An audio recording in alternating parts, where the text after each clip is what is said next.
Halo anak-anak kami, salam sehat, salam SD. Selamat jumpa kembali dalam pembelajaran agama bersama saya, Bapak Joseph Mahulai.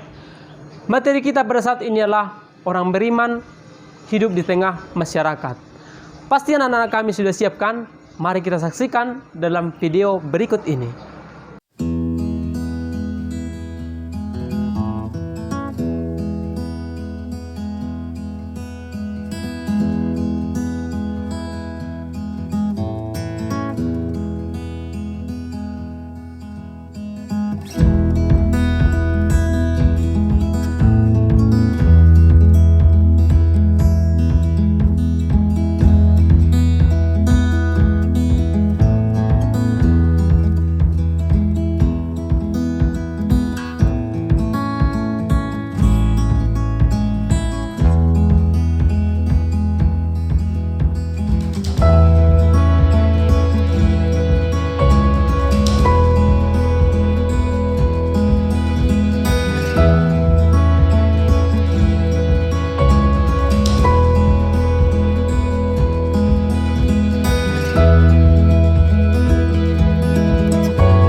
Bab 2. Orang beriman hidup di tengah masyarakat.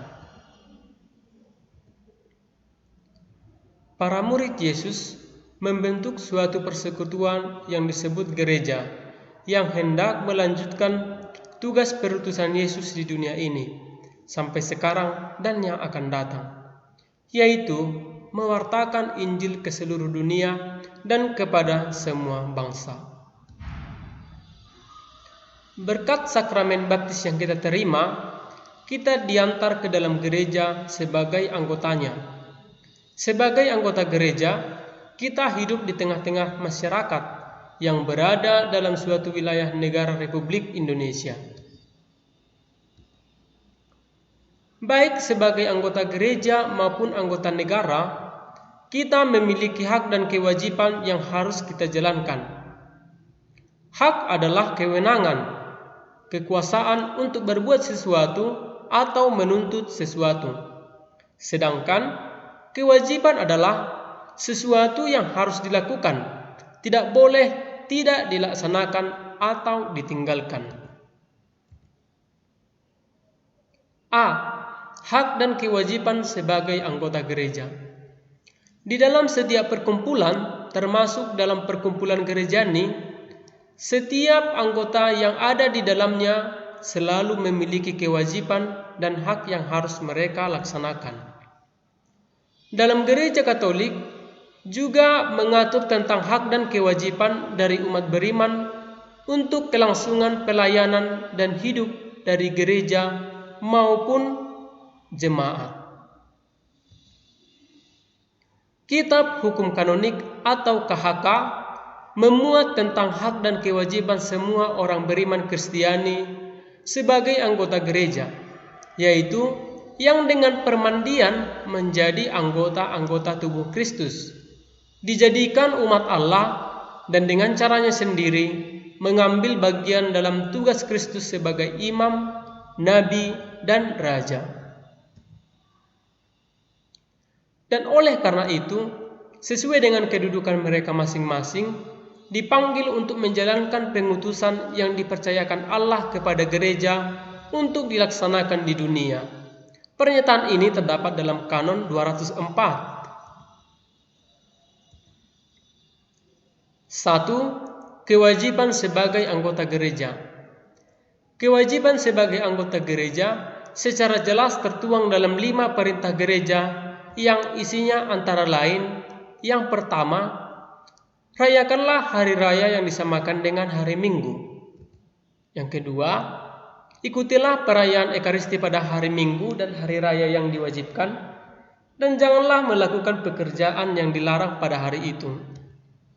Yang ketiga, berpuasalah dan berpantanglah pada saat yang ditentukan. Yang keempat, mengaku dosalah sekurang-kurangnya sekali dalam 1 tahun.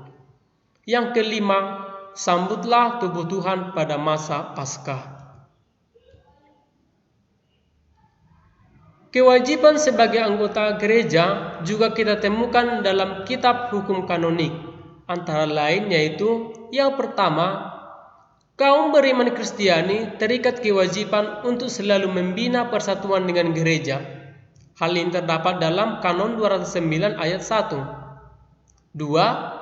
Orang beriman Kristiani sesuai dengan kondisi khas masing-masing harus menjalani hidup yang suci dan menyumbangkan tenaganya untuk memajukan perkembangan gereja. Pernyataan ini terdapat dalam Kanon 210. Yang ketiga, orang beriman Kristiani mempunyai kewajiban dan hak mewartakan keselamatan. Hal ini terdapat dalam Kanon 211. Yang keempat, orang beriman Kristiani terikat kewajiban untuk membantu memenuhi kebutuhan gereja. Hal ini terdapat dalam Kanon 222 ayat 1. Dan yang kelima, kaum awam yang seperti orang beriman Kristiani berdasarkan permandian dan penguatan terikat kewajiban umum dan mempunyai hak agar warta ilahi dikenal dan diterima semua orang. Menjadi sangat jelaslah untuk kita bahwa sebagai anggota gereja kita memiliki kewajiban meningkatkan kualitas kehidupan kita melalui hidup doa, yaitu ungkapan hati kita secara jujur kepada Allah, juga ungkapan syukur atas kebaikan Allah yang kita peroleh. Kemudian hidup moral. Hidup moral mengarahkan hidup kita kepada karya kebijaksanaan dari Sang Ilahi. Selanjutnya, hidup sakramental. Hidup sakramental yaitu menghayati perayaan sakramen sebagai tanda kasih Allah yang menyelamatkan, tanda karya penyelamatan Allah bagi hidup kita, sehingga sakramen itu menjadi berdaya guna bagi hidup kita. 2. Hak sebagai anggota gereja. Hak umat beriman Kristiani sebagai anggota gereja diatur dalam Kanon 212 sampai dengan 219 dan dilanjutkan dengan Kanon 227. Isinya secara garis besar sebagai berikut. 1. Kaum beriman Kristiani berhak menyampaikan kepada para gembala gereja keperluan mereka, seperti keperluan rohani dan harapan mereka. Itu terdapat dalam Kanon 212 ayat 2. Yang kedua, kaum beriman Kristiani berhak untuk menerima dari para gembala rohani bantuan, terutama sabda Allah dan sakramen. Hal ini terdapat dalam Kanon 213. Yang ketiga, kaum beriman Kristiani berhak untuk mengadakan ibadat kepada Allah menurut ketentuan ritus masing-masing. Hal ini terdapat dalam Kanon 214. Yang keempat, kaum beriman Kristiani berhak penuh memimpin perserikatan, membina panggilan Kristiani di dunia. Hal ini terdapat dalam Kanon 215. Yang kelima, karena permandian dipanggil untuk menjalani hidup sesuai dengan ajaran Injil. Hal ini terdapat dalam Kanon 217. Berdasarkan hak umat beriman sebagai anggota gereja Katolik, dapat disimpulkan bahwa kita sebagai anggota gereja Katolik memiliki hak, antara lain: yang pertama, dalam bidang liturgi, yakni mendapatkan pelayanan rohani, mendapatkan pelayanan sakramen, mengadakan ibadat sesuai dengan ritus yang ditetapkan. Yang kedua, dalam bidang pewartaan, ikut serta dalam pewartaan Injil, memperoleh pendidikan Katolik. Yang ketiga, dalam bidang kebebasan, hak untuk berserikat, hak memilih status kehidupan. B. Hak dan kewajiban orang beriman dalam masyarakat. Seperti yang kita ketahui, masyarakat adalah sejumlah manusia dalam arti yang seluas-luasnya dan terikat oleh suatu kebudayaan yang mereka anggap sama. Misalnya masyarakat desa, masyarakat kota, masyarakat madani, yakni menjunjung tinggi nilai, norma, dan sebagainya. Masyarakat modern dan masyarakat tradisional. Masyarakat tradisional ini, seperti yang kita ketahui, dikuasai oleh adat istiadat yang lama. Sebagai warga negara Indonesia, kita memiliki hak dan kewajiban yang diatur dan dilindungi oleh undang-undang.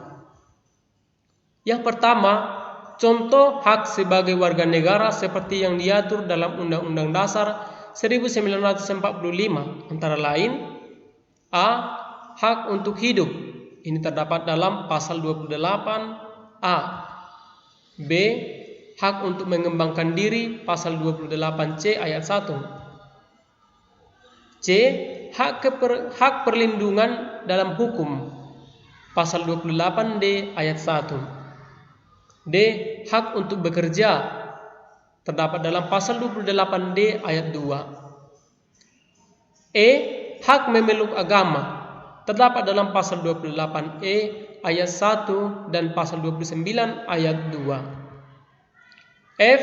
Hak kebebasan berkumpul, terdapat dalam pasal 28E ayat 3. Yang kedua, contoh kewajiban sebagai warga negara atau anggota masyarakat, antara lain: A.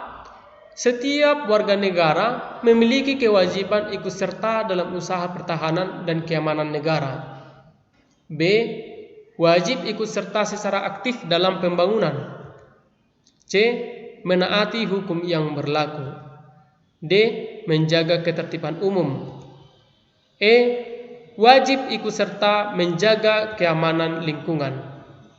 F. Mengupayakan kesejahteraan. G. Bekerja sama dengan kekuasaan negara, membangun masyarakat dengan semangat kebenaran, keadilan, dan solidaritas. Hal ini terdapat dalam Katekismus Gereja Katolik nomor 2255. 3. Pelaksanaan hak dan kewajiban. Sebagai warga gereja sekaligus warga masyarakat, kita harus terlibat dengan apa yang terjadi dalam masyarakat. Komunitas beriman Kristiani sama sekali tidak dapat dipisahkan dari masyarakat atau merasa diri lebih eksklusif daripada yang lain. Jadilah 100% warga gereja dan 100% warga negara Indonesia. Dalam hal ini, Yesus mengajarkan kepada kita melalui Injil Matius bab 22 ayat 15 sampai dengan 22 tentang membayar pajak kepada kaisar, yang isinya: berikanlah kepada kaisar apa yang wajib kamu berikan kepada kaisar, dan kepada Allah apa yang wajib kamu berikan kepada Allah. Yesus juga mengajarkan kepada kita wajib menghormati pemimpin, yakni seperti kita ketahui bahwa pemimpin itu adalah orang yang rela berkorban demi kepentingan banyak orang.